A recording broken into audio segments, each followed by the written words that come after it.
Quiero decir primero que las providencias del Señor son espectaculares.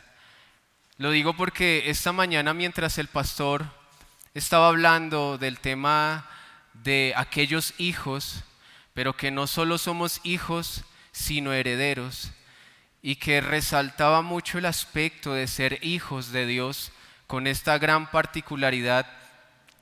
En la tarde de hoy vamos a hablar aún más respecto a estos hijos. Y me gustaría empezar con una historia que para muchos de nosotros es común. Si no la hemos vivido directamente, por lo menos hemos sido testigos de una historia como esta. Y es la siguiente: cuando se está en una edad, en la infancia, y nos encontramos en un contexto, ya sea Navidad o cumpleaños, y este niño recibe un regalo, él mira con gran alegría este regalo. Sus ojos le brillan y tiene ese regalo en sus manos.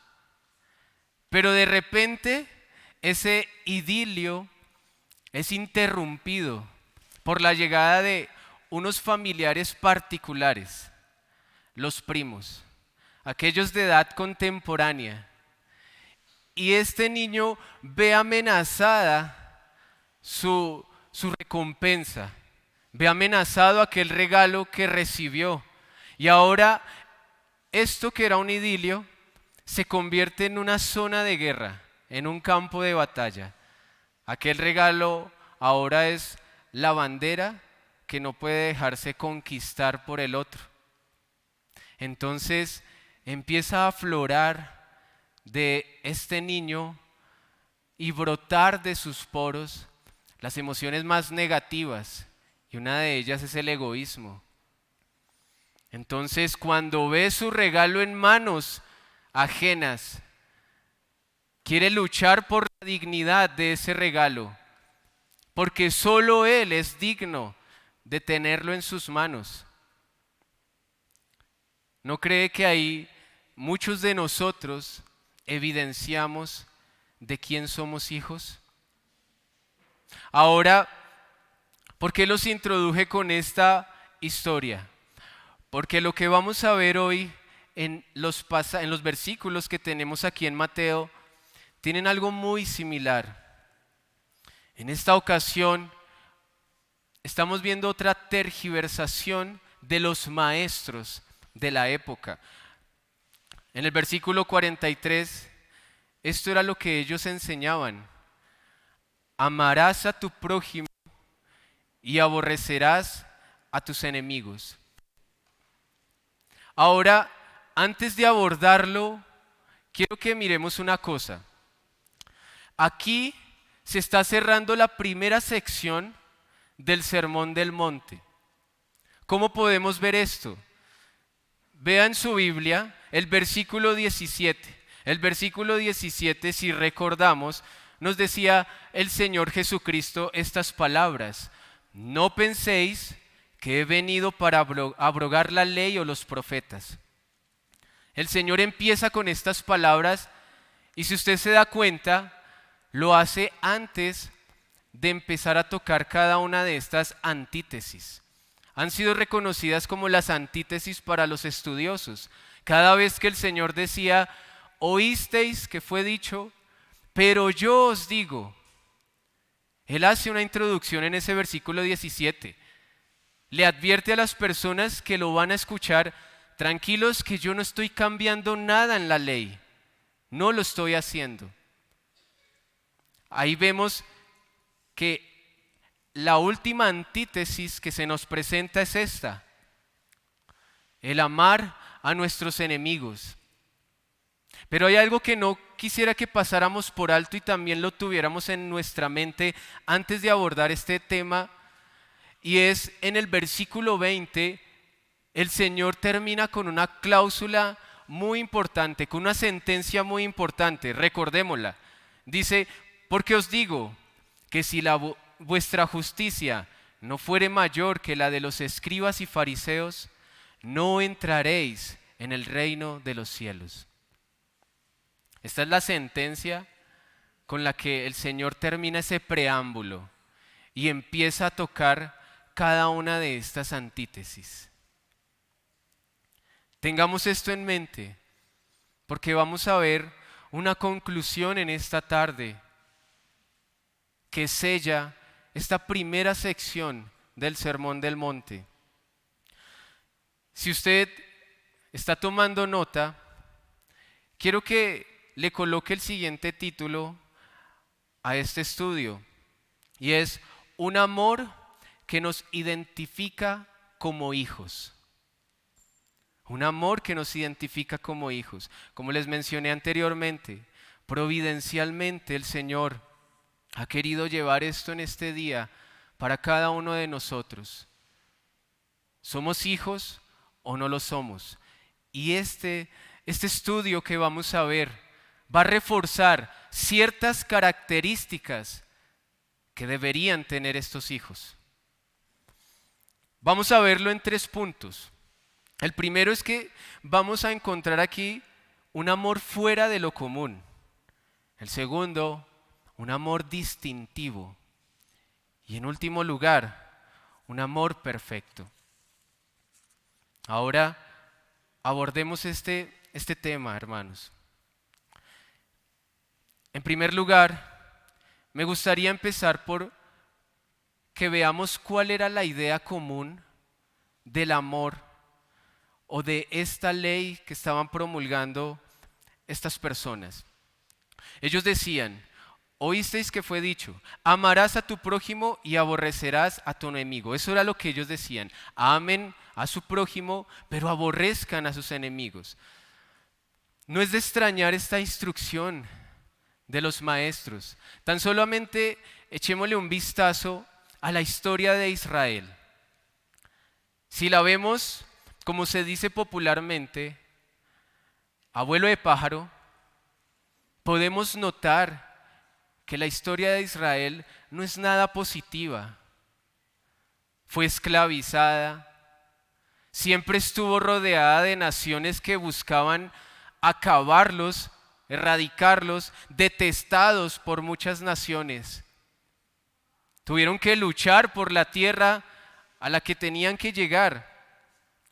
Así que todo esto empezó a alimentar una actitud negativa en el pueblo de Israel. Ellos dejarían de ser los tontos de la película, si lo decimos de alguna forma. Así que todo esto provocó un movimiento reaccionario de parte del pueblo de Israel y de estos maestros de la ley. Ese movimiento reaccionario fue: aborreced a tu enemigo. Pero me gustaría que viéramos algo acá, y son en sí 2 temas puntuales. Y el primero de ellos es que ellos omitieron algo y luego adicionan algo. Así que acompáñenme por favor a Levíticos capítulo 19, verso 18. Allí vamos a ver supuestamente de dónde estos maestros concluyeron esta ley. Les repito, Levítico 19, verso 18. Leo: no te vengarás, ni guardarás rencor a los hijos de tu pueblo, sino amarás a tu prójimo ¿como qué? Como a ti mismo. ¿Qué omitieron? ¿Qué puede ver allí? ¿Qué omitieron ellos? La última frase: como a ti mismo. ¿Esto qué nos deja ver, hermanos? El orgullo de estos hombres, de estos maestros de la ley. ¿Cómo se le ocurre? Yo, un doctor de la ley, yo, una persona importante tener que amar a mi prójimo como yo me amo. Ellos omiten esa parte por un aspecto de orgullo que hay en sus corazones. ¿Quién era digno de recibir el amor con el que ellos mismos se amaban? Y esto es lo que implica estas palabras, hermanos. Como a ti mismo implica dar a otros lo que somos capaces de darnos a nosotros mismos. Y esto no estaban dispuestos estos hombres a hacer. Y podemos notar algunos ejemplos en las Escrituras que nos dejan ver claramente ese amor que ellos les daban a estas personas, a sus prójimos que se supone hacían parte de su misma estirpe. ¿Qué pasaba con esos episodios en los que el Señor Jesús sanó a esas personas que estaban enfermas y las sanó en el día del Señor, en el día de reposo? ¿Qué pasaba con estos hombres? ¿Brincaban de alegría? No. Ellos no se ponían felices por lo que el Señor estaba haciendo, por ver estos milagros. No, ellos estaban pendientes de lo que estaba sucediendo con la ley. La ley dice esto, se iban a las minucias de la ley, no les importaba la misericordia, la bondad. Ese era el amor que expresaban hacia su prójimo. Por eso aquí en Mateo no es extraño ver que ellos omitieran esta parte. No decían amad a vuestro prójimo como a ti mismo, sino ámenlos, pero denles un amor común. Ese era el amor común que daban. No mucho. No. Ahora, me gustaría acá que hiciéramos una aplicación en nuestro contexto. ¿Cuál es el amor que vemos hoy en día? Hoy en día no hay abnegación. El mundo, el amor del mundo no es abnegado, no es un amor sacrificial.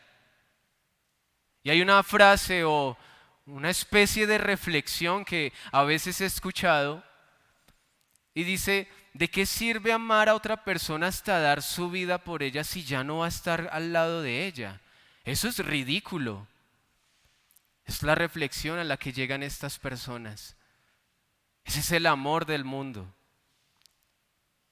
Ese es el amor común. Pero ¿saben? Lo lamentable es que este amor común a veces está dentro de nuestras filas. No nos amamos como debería ser, hermanos. Si ese amor implica tal vez incomodarnos, nos detenemos. Si ese amor implica servir a nuestros hermanos, ¿hasta qué punto?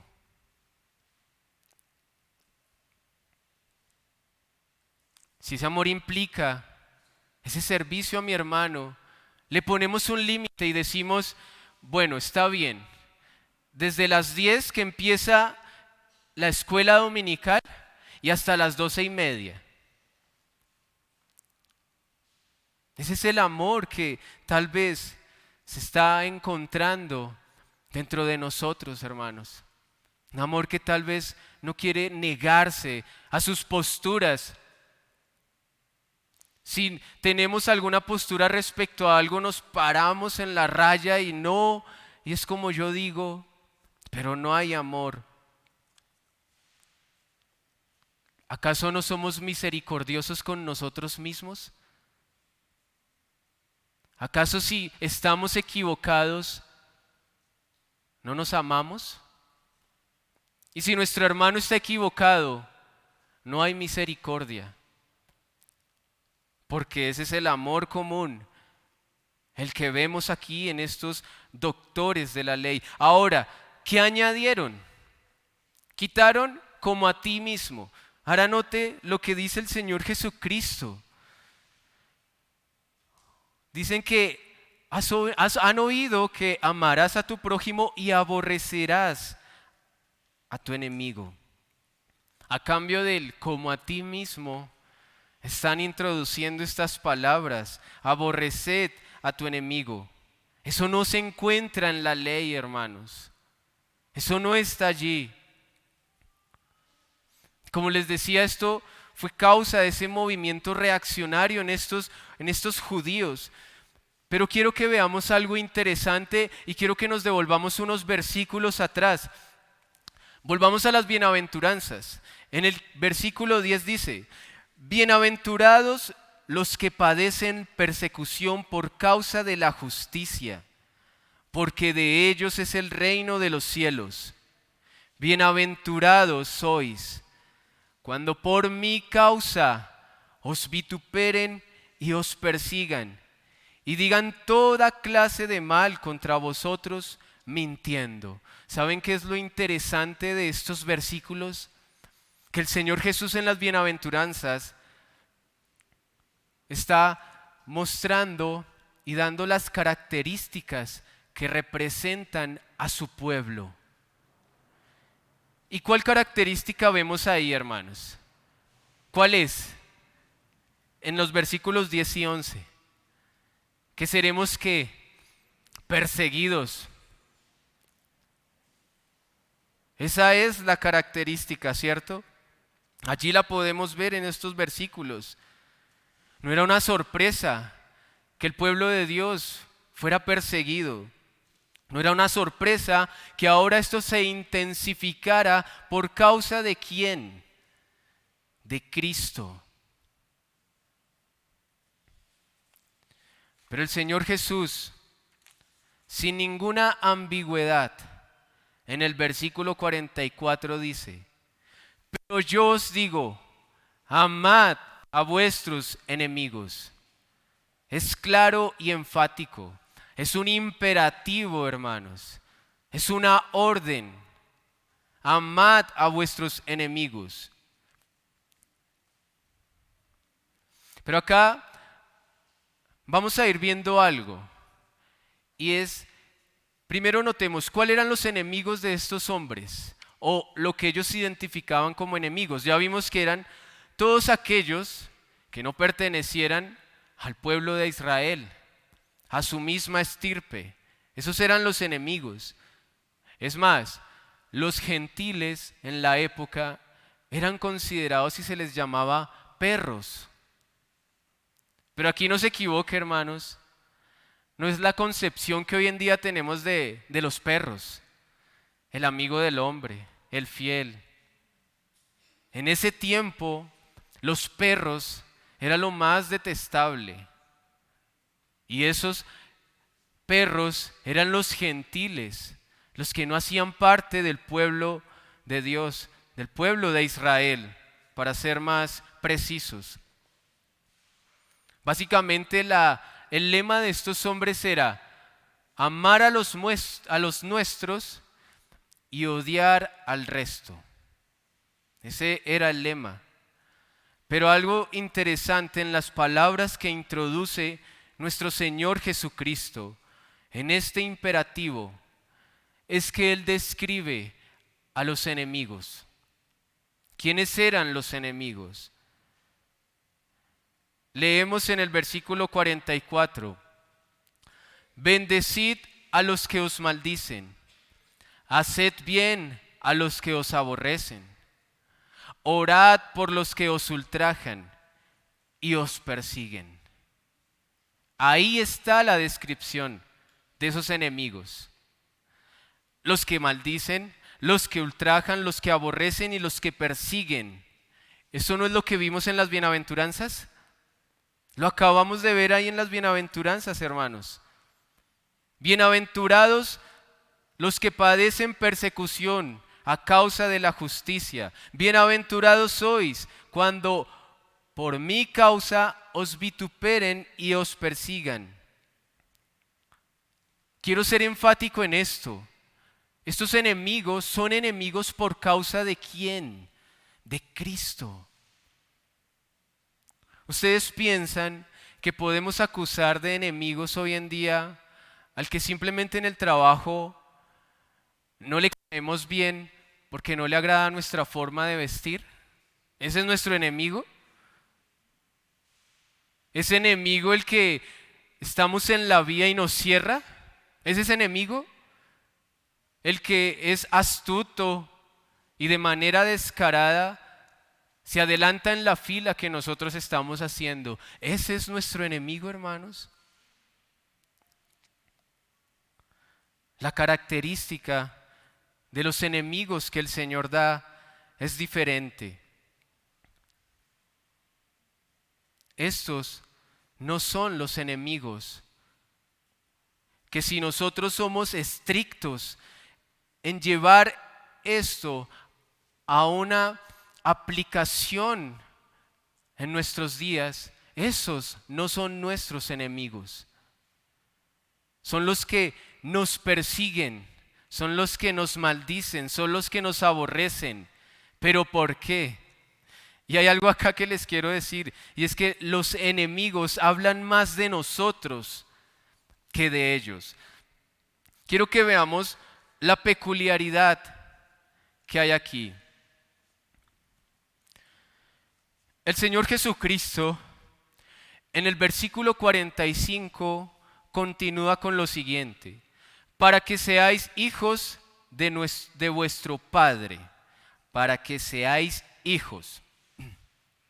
Antes de abordar lo que el Señor Jesús está aquí mencionando, les digo que los enemigos hablan más de nosotros mismos por lo siguiente.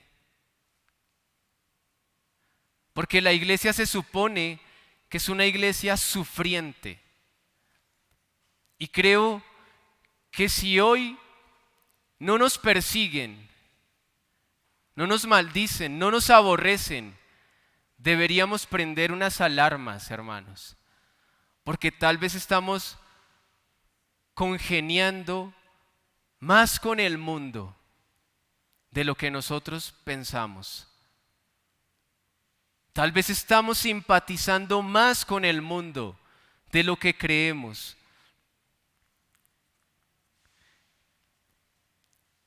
Y esto debería preocuparnos, hermanos.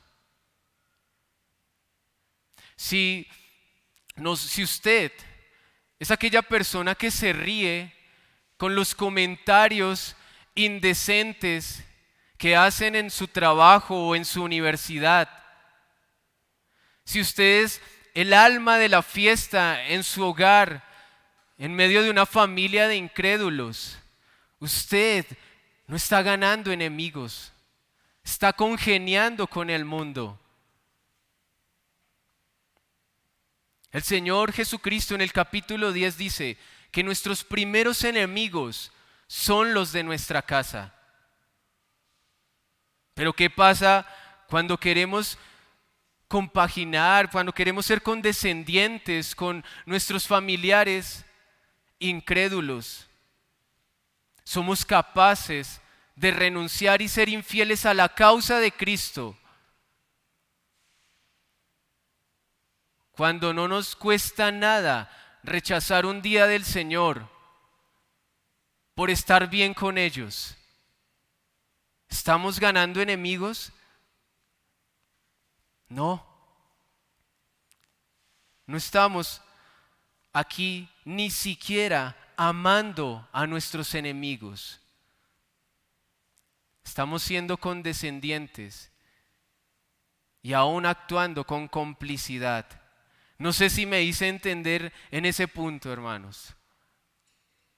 Los enemigos hablan más de nosotros que de ellos.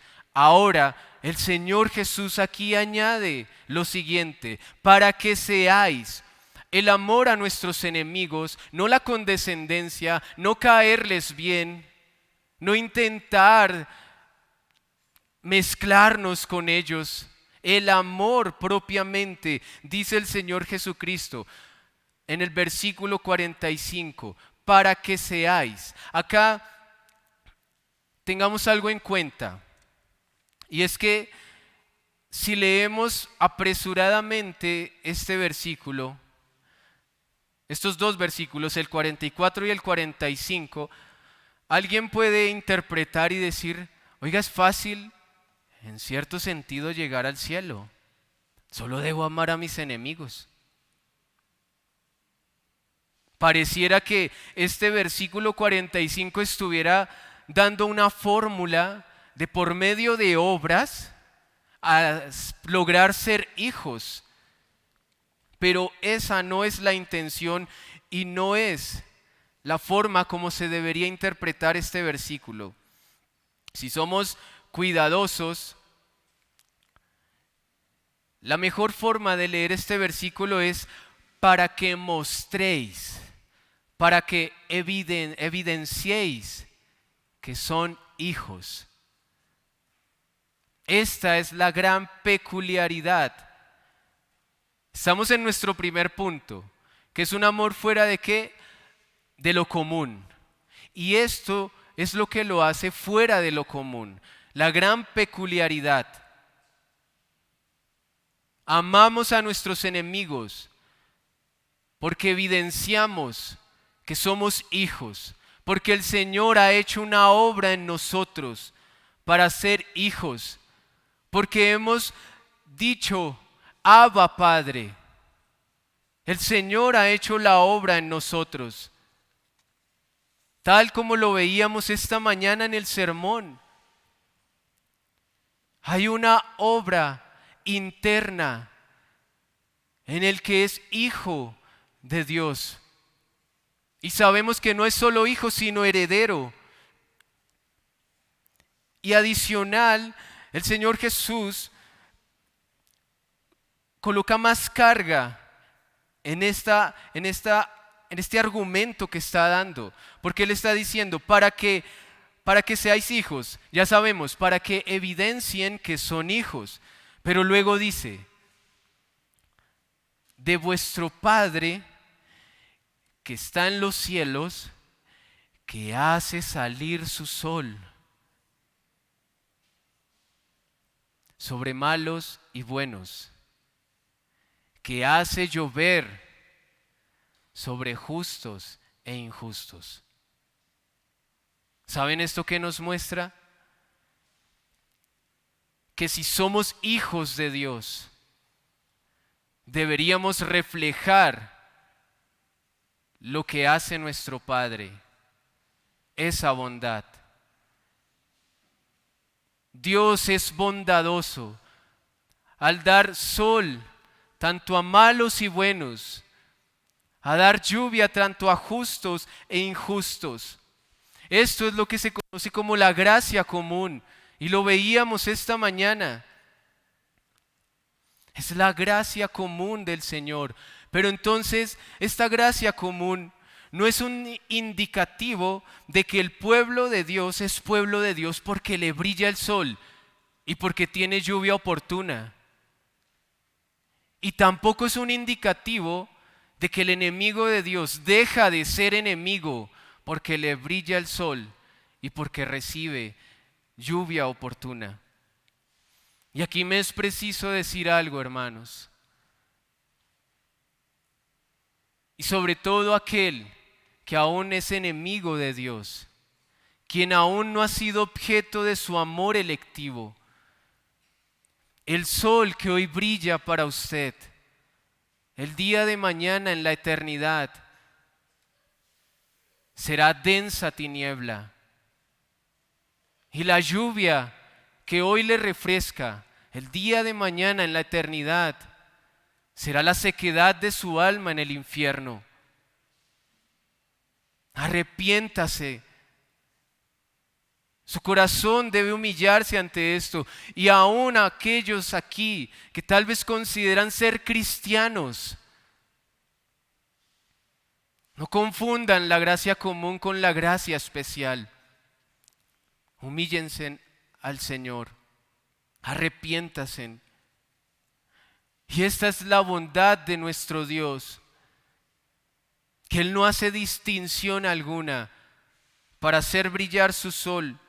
Y es el ejemplo que nos da para amar a nuestros enemigos. Si Él, que tiene todo el derecho de aplastar a sus enemigos en un instante, nos dice amen a sus enemigos, ¿cómo no hacerlo, hermanos? ¿Quiénes somos nosotros para así distinguir entre a quién amo y a quién no amo? Y aquí me gustaría saltar al segundo punto principal, un amor distintivo. Leamos los versículos 46 y 47. Porque si amáis a los que os aman, ¿qué recompensa tendréis? ¿No hacen así también lo mismo los publicanos? Y en el versículo 47 dice, y si saludáis a vuestros hermanos solamente, ¿qué hacéis de más? ¿No hacen también así los gentiles? Ya sabemos que nuestro imperativo es amar. Pero aquí prácticamente el Señor está diciendo, aquel que solamente ama a los suyos, no está siendo diferente a los que supuestamente odia. Se está comportando como ellos.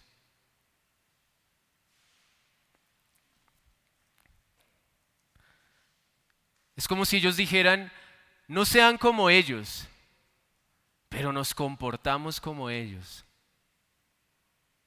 Eso es lo que el Señor Jesús está criticando en estos dos versículos. Pero Él añade dos preguntas incisivas, hermanos, que no podemos pasar por alto. La primera pregunta incisiva que Él hace es, ¿qué recompensa tendréis?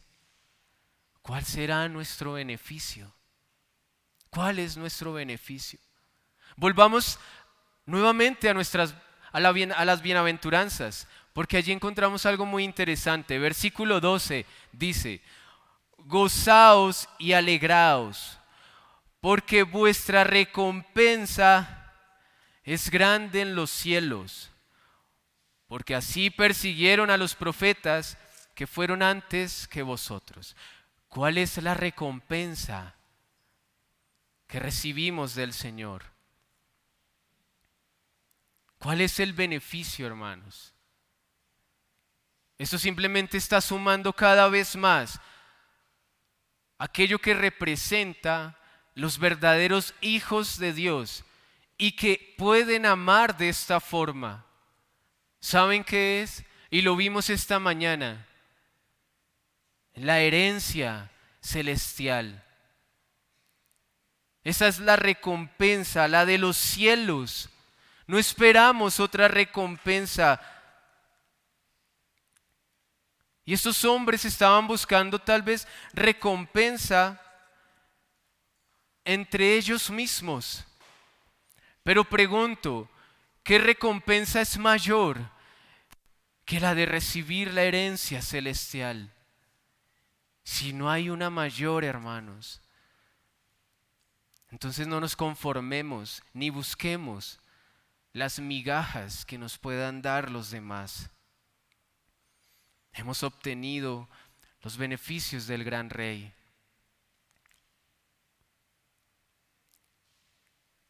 Y ustedes se preguntarán, bueno, ¿y cuál será el beneficio que podríamos recibir de un enemigo? Tal vez ninguno, hermanos. Tal vez ninguno. Tal vez nos seguirán odiando, nos seguirán aborreciendo, pero evidenciamos que nuestro beneficio ni nuestra recompensa está ahí, porque ya hemos recibido una recompensa superior, la del cielo. Ahora, la segunda pregunta incisiva de nuestro Señor Jesucristo es, en el versículo 47, ¿qué hacéis de más? ¿Qué hacéis de más? ¿Saben? Cuando reflexionaba respecto a esta pregunta, me ponía a pensar, bueno, ¿cómo algo puede hacer algo mayor que otro? Y la única forma de que esto suceda es que por naturaleza sea mejor, que por naturaleza tenga cierta superioridad para que lo pueda hacer mejor que otro.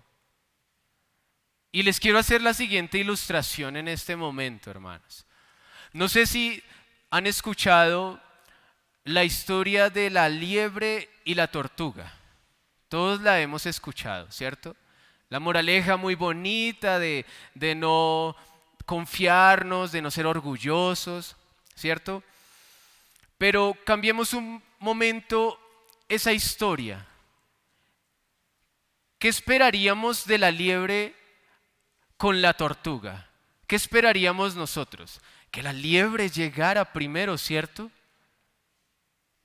Si no llegaba primero a la meta, pienso que lo que hubiéramos pensado en ese momento era, ¿de qué le servía a la liebre tener unas patas tan largas y pegar grandes brincos si a la final llega el tiempo que la tortuga? ¿Esto qué quiere decir, hermanos? ¿De qué sirve la naturaleza de la liebre si a la final hace lo mismo que la tortuga? Cuando el Señor Jesús dice, ¿qué hacéis de más? ¿Cuál es nuestra naturaleza, hermanos? Esto habla de si realmente hemos sido objetos de esa novedad de vida. Nuestra naturaleza ha sido mudada, hermanos, y podemos amar de una manera diferente, superior a la de los demás hombres. El Señor Jesucristo aquí nos compara al pueblo con los publicanos, aquellos hombres rebeldes en contra de su nación, que se ponían a recoger los impuestos. Y nos compara con los gentiles. En Lucas, cuando leemos un texto similar, nos compara con los pecadores. Si hay tal comparación, me corrijo, si no hay una distinción, hermanos, preocupémonos, porque tal vez no ha habido un cambio de naturaleza.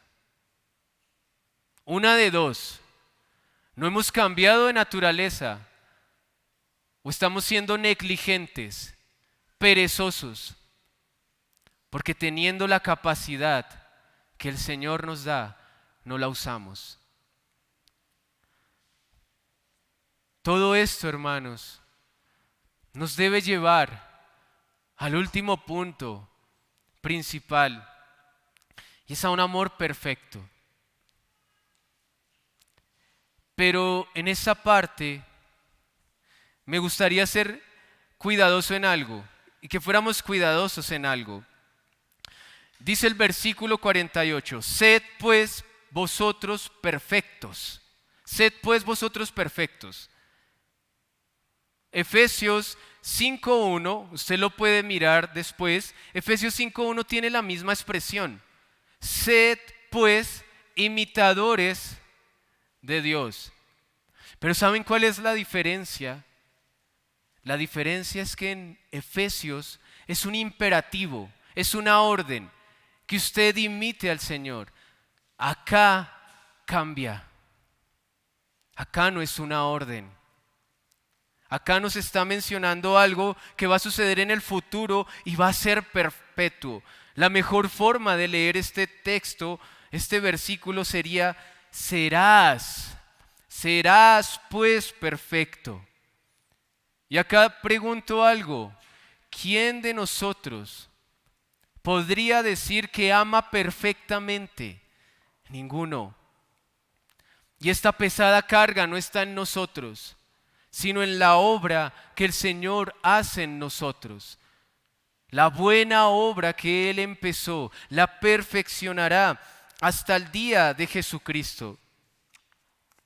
Si notamos, hermanos, en estos pasajes que hemos leído esta tarde, hay una fuerte referencia respecto a nuestro estado de salvación y de cómo nos identificamos como hijos de Dios. Y quiero que lo repasemos en este momento.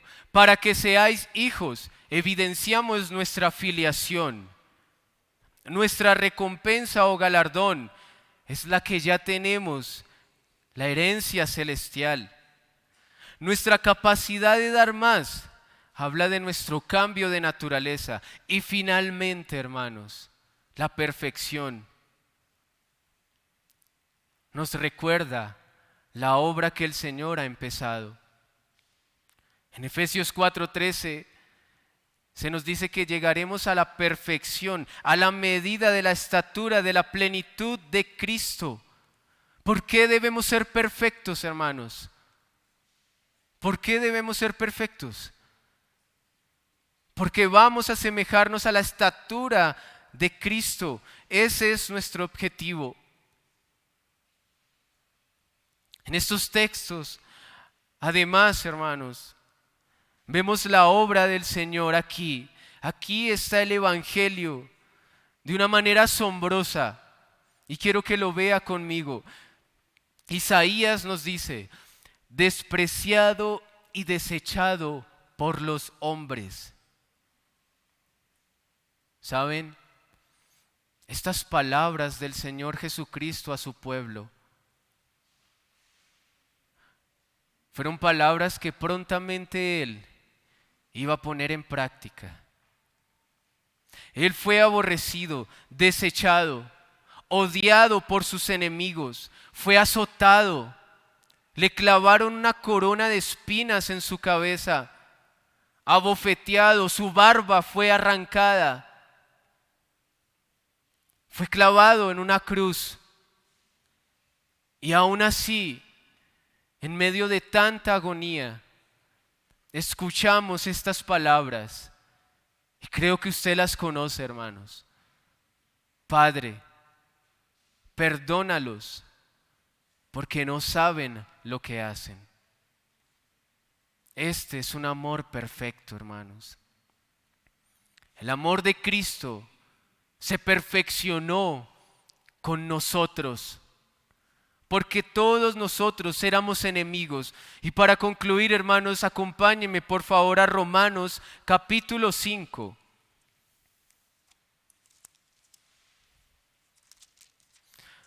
Romanos capítulo 5, el versículo 6 nos dice: porque Cristo, cuando aún éramos débiles, a su tiempo murió ¿por quién? Por los impíos. Versículo 8, mas Dios muestra su amor para con nosotros en que siendo aún ¿qué? Pecadores, Cristo murió por nosotros. Versículo 10, porque si siendo enemigos fuimos reconciliados con Dios. Esos enemigos fuimos nosotros, hermanos. El Señor Jesucristo puso en práctica estas palabras. La obra que Él ha empezado en nosotros la perfeccionará. Porque Él hace esta obra en nuestras vidas. No es algo que nosotros perseguimos, esta perfección. Es algo que el Señor logrará hacer en nosotros para que al final podamos decir confiadamente: Padre Celestial.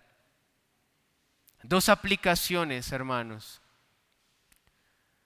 Para usted, que aún es enemigo de Dios, que aún hoy brilla el sol para su vida, que escucha el sonido de la lluvia, escuche estas palabras: arrepiéntase y crea. Porque de lo contrario, cada día que pasa, cada día que brilla el sol para usted, está acumulando es ira para el día de la ira. Arrepiéntase y crea en el Señor Jesucristo, clame a Él.